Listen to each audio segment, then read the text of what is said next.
segala sarapan untuk kita memulai pembelajaran hari ini. Nah anak-anak, alangkah baiknya sebelum kita memulai pembelajaran hari ini, kita berdoa terlebih dahulu.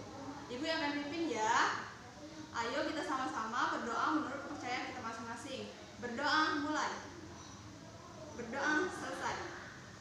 Nah setelah berdoa, Ibu akan mengirimkan link absen ke WhatsApp grup kelas kita. Anak-anak dapat mengisi list absen itu menurut nomor absen anak-anak.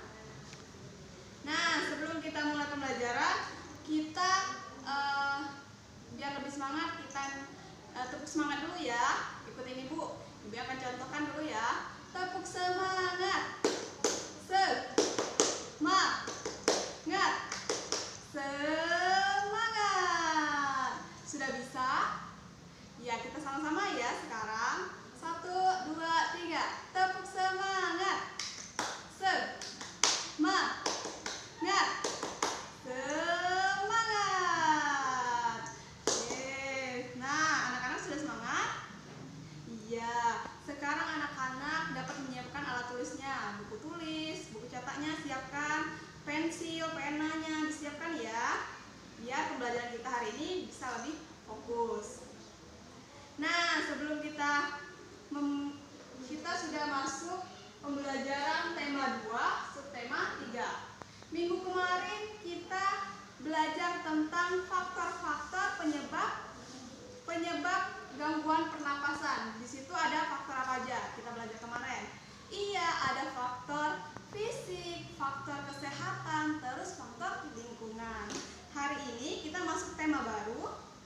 Masuk subtema baru yaitu subtema 3, memelihara kesehatan organ manusia.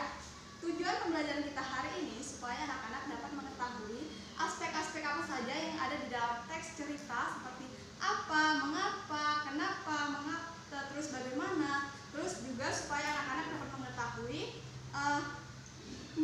mengetahui cara memelihara kesehatan organ pernapasan kita. Nah, di situ anak-anak dapat melihat di buku cetaknya. Sudah buka? Iya, sudah buka ya. Lihat di halaman 92. Di situ ada teks 9 bahaya kabut asap dan cara mengatasinya.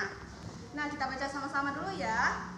Kebakaran lahan dan hutan telah menjadi bencana kabut asap. Pemerintah sudah berusaha mematikan titik-titik kebakaran, tetapi hasilnya kabut asap masih ada. Apa saja bahaya kabut asap kebakaran dan apa yang harus kita lakukan apabila di daerah kita terkena kabut asap? Terus di alinea kedua, berdasarkan pantauan indeks pencemaran udara di Jambi, Palembang, dan Palangkaraya sudah sangat tinggi atau tidak sehat.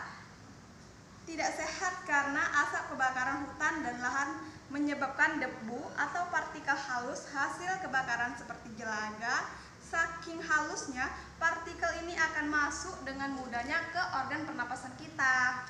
Nah, seperti partikel halusnya ada asap kebakaran tadi, juga mengandung zat-zat berbahaya seperti ozon, terus sulfur dioksida, karbon monoksida, dan nitrogen oksida.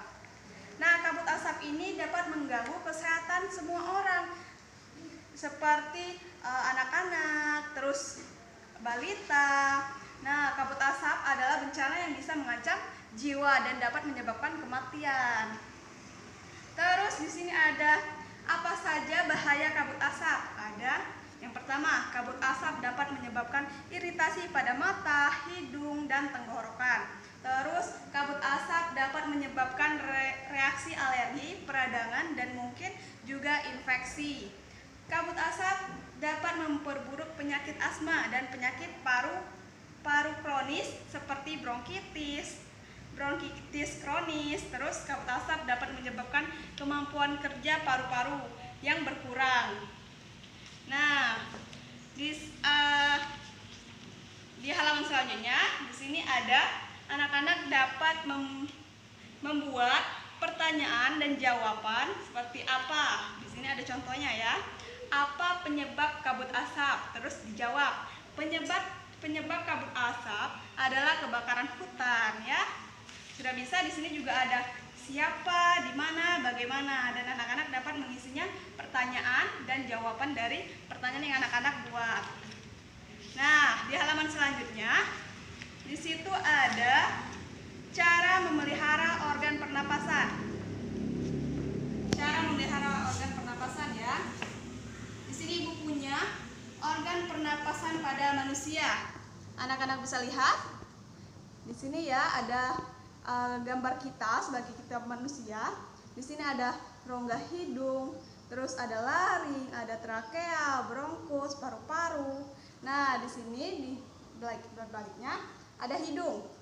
Nah, hidung itu merupakan organ terluar yang langsung bersentuhan dengan gas udara untuk bernapas. Terus fungsi rongga hidung adalah sebagai tempat masuknya udara saat bernapas dan juga berfungsi untuk menyaring udara, menyesuaikan tubuh serta untuk melembabkan udara yang masuk. Terus di sini setelah udara tadi masuk, seperti teks cerita yang pertama tadi, yaitu apa? Iya, kabut asap. Kabut asap tadi cara masuknya itu ke tubuh kita dengan melalui hidung. Hidung dulu masuk, setelah ke hidung dia masuk ke laring. Laring ini adalah pangkal tenggorokan. Terdapat pita suara dan katup epiglotis. Fungsinya untuk memisahkan saluran makan dan saluran udara yang masuk ke dalam tubuh kita. Terus sudah masuk, laring ini juga berfungsi untuk menyalurkan udara masuk menuju ke trakea. Nah, ini trakea, gambar trakea. Trakea atau batang tenggorok. Trakea terletak di depan tenggorok dan juga terdiri dari tulang rawan berbentuk cincin. Pada trakea ada katup yang berfungsi untuk membuka dan menutup saluran pernapasan kita. Ini nih gambarnya. Terus fungsi trakea juga untuk menghubungkan laring dengan bronkus dan menjadi jalan bagi udara dari bagian leher agar masuk ke bagian dada. Trakea juga sebagai jalan udara untuk masuk dan keluar paru-paru. Setelah udara tadi masuk ke trakea, dia akan masuk ke bronkus. Nah, ini bronkus tuh. Lihat kan bronkus? Bronkus kiri dan bronkus kanan. Ini paru-paru kanan, paru-paru kiri. Nah, bronkus ini memiliki dua cabang menuju paru-paru kanan dan paru-paru kiri. Fungsi bronkus untuk menyalurkan udara menuju bagian paru-paru kanan dan paru-paru kiri. Bronkus juga berfungsi sebagai penyaring udara, tetapi sifatnya hanya sekedar sebagai penyaring sekunder. Setelah melewati bronkus, akan diteruskan oleh bronkiolus dan alveolus. Nah, terus di sini kan ada cara memelihara organ pernapasan. Nah, cara memelihara organ pernapasan itu seperti menjaga kesehatan organ pernapasan, yaitu ada makan makanan sehat, berolahraga, terus istirahat yang cukup, terus mengatur posisi tidur yang enak, terus menghindari zat-zat yang dapat merusak organ pernapasan. Yang pertama itu tidak merokok, menghindari paparan asap, terus menggunakan masker saat berada di luar lingkungan. Terus ada mengurangi konsumsi makanan dan minuman dingin. Terus ada menghindari makanan dan minuman yang mengandung banyak gula dan banyak bahan-bahan kimia. Terus merawat organ pernapasan itu ada juga membersihkan rongga hidung, terus memeriksa kesehatan pernapasan secara teratur ke dokter. Terus ada menjaga kesehatan lingkungan seperti membuat banyak kemungkinan ventilasi di dalam rumah, terus menjaga kebersihan lingkungan, terus membuat udara bersih di lingkungan sekitar rumah dengan menanam pohon, terus mencegah ruangan lembab karena virus dan bakteri mudah berkembang di ruangan yang kelembapannya tinggi. Nah, setelah kita mengetahui dan mempelajari organ-organ pernapasan, kita akan belajar mengenai cara membuat poster. Nah, anak-anak tahu belum pengertian poster itu apa? Pengertian poster merupakan suatu media yang digunakan untuk mempunyai tujuan sebagai sebagai penyalur untuk masyarakat. Nah, Ibu di sini punya poster. Di buku cetaknya juga ada poster. Ini di halaman 101 posternya tentang menjaga organ-organ pernapasan. Ini ada yang nggak mau kan tangannya jadi sarang kuman, cuci tanganmu pakai sabun dan kuman akan pergi. Ini ada gambar tangan dan kuman-kumannya. Terus ada poster kedua. Ini demam berdarah. Lakukan 3M, yaitu menguras, mengubur, dan menutup. Menguras tempat penampungan air, mengubur barang bekas, menutup tempat penampungan air. Nah, di sini Ibu punya contoh poster lagi. Kalau anak-anak mau lihat poster Ibu. Nah, di sini ada posternya. Ayo ceritakan informasi yang dapat kamu temukan dengan membaca poster berikut, yaitu ayo pakai masker.